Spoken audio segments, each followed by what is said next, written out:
Assalamualaikum warahmatullahi wabarakatuh. Salam sejahtera bagi para penikmat horor sejati. Malam ini, bersama saya, kita akan menyelami sebuah kisah yang mengguncang sebuah kota di Jawa Tengah. Kisah ini bukan sekadar cerita hantu biasa, tapi sebuah legenda urban yang berbisik di sudut-sudut pasar tradisionalnya yang sudah berdiri sejak zaman penjajahan. Bersiaplah, karena malam ini, saya akan membawa Anda berhadapan dengan si penggoda malam, entitas kuno yang mengincar jiwa-jiwa yang lemah. Konon, ia terikat pada bangunan pasar yang menyimpan sejarah kelam dan tragedi yang terlupakan. Tarik napas dalam-dalam, dan mari kita mulai. Si penggoda malam dari pasar tradisional. Pasar tradisional ini, jantung perdagangan sebuah kota di Jawa Tengah, dikenal bukan hanya karena riuhnya aktivitas jual beli dari pagi hingga sore hari, tapi juga karena aura mistis yang menyelimutinya begitu matahari terbenam. Banyak pedagang dan pengunjung yang mengaku pernah mengalami kejadian aneh di sana, mulai dari suara-suara aneh, penampakan sosok bayangan, hingga perasaan seperti diawasi oleh sesuatu yang tak terlihat, terutama saat malam menjelang. Kisah tentang si penggoda malam pun menjadi buah bibir, diceritakan dari mulut ke mulut, semakin lama semakin menyeramkan. Bahkan, ada yang mengatakan bahwa pasar ini dibangun di atas bekas kuburan massal korban pembantaian di masa lalu. Konon, si penggoda malam adalah arwah seorang wanita cantik yang meninggal secara tragis di pasar tradisional ini pada masa lalu. Ada beberapa versi cerita tentang kematiannya. Ada yang bilang ia adalah seorang pedagang yang dibunuh karena menolak menyerahkan dagangannya kepada preman. Ada pula yang mengatakan bahwa ia adalah korban cinta segitiga yang berujung maut. Namun, yang pasti, ia dikenal karena kecantikannya yang memikat, namun juga karena sifatnya yang licik dan penuh dendam. Arwahnya terperangkap di pasar itu, dan ia menggunakan daya tariknya untuk menyesatkan dan mencuri jiwa para pengunjung yang lengah, terutama kaum pria yang mudah tergoda. Suatu malam,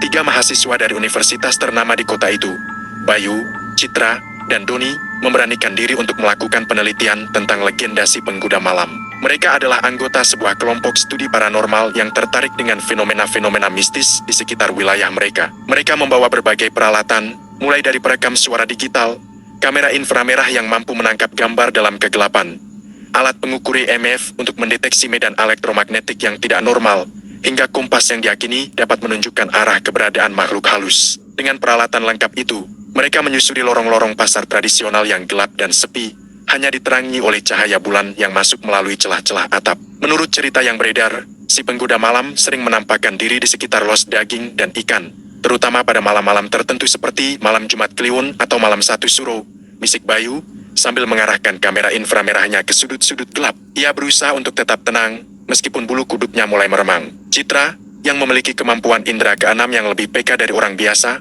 merasa ada sesuatu yang mengawasi mereka sejak mereka memasuki pasar. Aku merasakan kehadiran yang sangat kuat di sini. Seperti ada mata yang terus mengikuti kita, mengamati setiap gerak-gerik kita. Aku merasa tidak enak, ujarnya, merinding. Ia memeluk dirinya sendiri, berusaha untuk menenangkan diri. Doni, yang paling skeptis di antara mereka, hanya tertawa sinis. Ah, kalian ini terlalu percaya dengan cerita-cerita mistis seperti itu. Ini hanya sugesti saja. Efek dari cerita-cerita yang kalian dengar sebelum datang ke sini. Namun, jauh di lubuk hatinya, ia juga merasa sedikit tidak nyaman. Namun, tak lama kemudian, Doni mulai merasakan hal yang aneh. Ia merasa seperti ada seseorang yang berbisik di telinganya, memanggil namanya dengan suara yang lembut dan merdu, seperti suara seorang wanita yang sedang merayu. Ia menoleh ke sekeliling, mencoba mencari sumber suara itu, tapi tidak ada siapa-siapa. Lorong-lorong pasar tampak kosong dan gelap. Kalian dengar suara tadi? Tanya Doni, dengan nada khawatir yang berusaha ia sembunyikan. Bayu dan Citra menggelengkan kepala mereka. Suara apa? Kami tidak mendengar apa-apa. Mungkin hanya suara tikus atau kucing liar yang berkeliaran di pasar ini, jawab Bayu, berusaha untuk menenangkan Doni. Semakin lama, suara bisikan itu semakin jelas dan menggoda, semakin memanggil-manggil namanya dengan nada yang semakin intim. Doni merasa seperti ditarik oleh kekuatan yang tak terlihat ke arah los daging dan ikan. Kakinya bergerak sendiri, tanpa bisa ia kendalikan. Ia berjalan seperti orang linglung, meninggalkan teman-temannya yang kebingungan. Doni, kamu mau kemana? Jangan bercanda. Ini bukan saatnya untuk bermain-main, teriak Citra, mencoba mengejar Doni. Ia merasa ada sesuatu yang buruk akan terjadi. Saat Doni tiba di los daging dan ikan, ia melihat seorang wanita cantik berdiri di sana. Wanita itu mengenakan kebaya merah menyala yang sangat mewah, dengan rambut panjang terurai yang menutupi sebagian wajahnya. Ia tersenyum manis pada Doni, senyum yang memancarkan pesona yang memabukkan. Doni terpana oleh kecantikannya. Ia tidak bisa mengalihkan pandangannya barang sedetik pun. Ia merasa seperti jatuh cinta pada pandangan pertama. Hai, Doni, sapa wanita itu, dengan suara yang memabukkan dan membuat jantung Doni berdebar kencang. Sudah lama aku menunggumu di sini. Aku Aku tahu kamu akan datang. Doni terhipnotis oleh suara dan tatapan wanita itu. Ia mendekat pada wanita itu, tanpa menyadari bahaya yang mengintai di sekitarnya. Ia lupa pada teman-temannya, pada penelitian mereka, dan pada semua hal yang pernah ia ketahui. Yang ada di pikirannya hanyalah wanita cantik di depannya. Bayu dan Citra akhirnya berhasil menemukan Doni. Mereka terkejut melihat Doni berdiri di depan seorang wanita yang sangat cantik. Namun aura di sekeliling wanita itu sangat gelap dan menakutkan. Mereka merasakan hawa dingin yang menusuk tulang, dan bau busuk yang menyengat hidung. Doni, jangan mendekat. Dia si penggoda malam. Cepat menjauh darinya, teriak Citra, mencoba memperingatkan Doni. Ia berusaha untuk menarik Doni menjauh dari wanita itu, namun Doni tidak bergeming. Namun, Doni tidak mendengarkan peringatan Citra. Ia terus mendekat pada wanita itu, semakin lama semakin terhipnotis oleh pesonanya. Ia tidak melihat bahaya yang mengintai di balik senyum manis wanita itu. Citra mencoba menarik Doni, tapi ia tidak bisa. Kekuatan si penggoda malam terlalu kuat, terlalu memabukkan. Doni seperti terikat oleh rantai yang tak terlihat, tidak bisa bergerak atau berpikir jernih. Tiba-tiba, wanita itu tertawa terbahak-bahak, tawa yang mengerikan dan memegahkan telinga. Suaranya berubah menjadi suara yang serak dan parau, seperti suara ribuan arwah yang tersiksa. Wajahnya yang cantik berubah menjadi wajah yang mengerikan, dengan mata merah menyala yang memancarkan kebencian dan dendam, serta gigi-gigi tajam yang siap mengoyak mangsanya. Si penggoda malam menunjukkan wujud aslinya,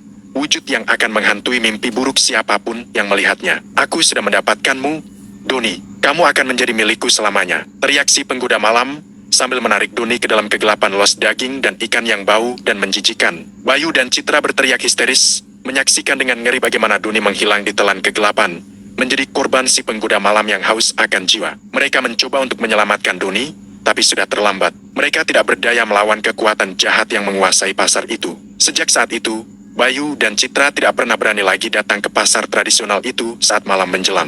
Mereka selalu dihantui oleh wajah mengerikan si penggoda malam dan suara teriakan Dun yang memilukan. Kisah mereka menjadi peringatan bagi siapapun yang berani mengusik tempat-tempat yang menyimpan misteri dan kekuatan gaib. Dan konon, hingga kini, si penggoda malam masih bergentayangan di pasar tradisional itu, mencari korban-korban baru untuk menyesatkan dan mencuri jiwa mereka. Jadi, berhati-hatilah jika Anda berkunjung ke pasar tradisional saat malam tiba. Jangan sampai Anda menjadi korban si penggoda malam. Ingatlah, rasa penasaran yang berlebihan dapat membawa Anda ke dalam jurang yang tak berujung. Wassalamualaikum warahmatullahi wabarakatuh. Semoga malam ini Anda semua bisa tidur nyenyak. Atau mungkin tidak, sampai jumpa di kisah-kisah horor berikutnya.